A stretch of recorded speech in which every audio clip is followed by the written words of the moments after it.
Back here at home, a few tense moments in Staten Island where pro-Palestinian protesters clashed with members of the NYPD. Hundreds of protesters did gather outside Borough Hall in St. George. They then marched to a Staten Island ferry terminal, shouting "Free Palestine" and placing stickers on buses and windows. Some were even seen burning Israeli flags. Police say they did make several arrests, but no word if anyone was injured during this demonstration. Dave, in Washington today, protesters came by the tens of thousands in a show of support for Israel, gathering on the National Mall to press for the release of hostages held by Hamas and to call for an end to anti-Semitic attacks. News 4's Adam Cooperstein in our nation's capital tonight. Organizers for this March for Israel said they were expecting tens of thousands to be here, but they now say there were nearly 300,000 people supporting Israel, which would make it the largest pro-Israel rally in history. A sea of support for Israel flooded the National Mall in D.C. We stand with Israel.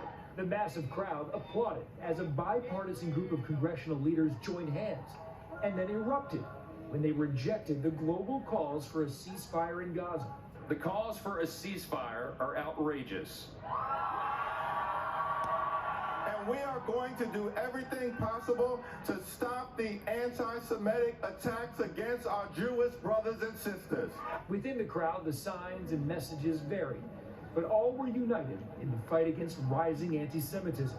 Ari Ackerman from New York said he's never felt so proud to be Jewish. It means so much today to us that so many people showed up to say, Jewish people, we're with you right now. We know you're hurting. We know a lot of things have happened to you. We know you're isolated, but you know what? You're not alone. We're here for you. Demonstrators demanded the release of the hostages being held by Hamas and heard from the family of one of them, 22-year-old Omer Nutra from Long Island. From a place of deep pain, we hold strong for you, Omer. We speak in your name tirelessly. Thousands from the tri-state and all over the country skipped school or work to be in D.C. for this historic event. But one group that flew in on a charter flight from Detroit never made it to the rally. They say they were stuck on the tarmac at Dulles Airport. Why? The Jewish Federation of Detroit says in a statement, "We have learned from the bus company that this was caused by a deliberate and malicious walk-off of drivers." They did not name the bus company, and NBC News has not been able to reach them for comment.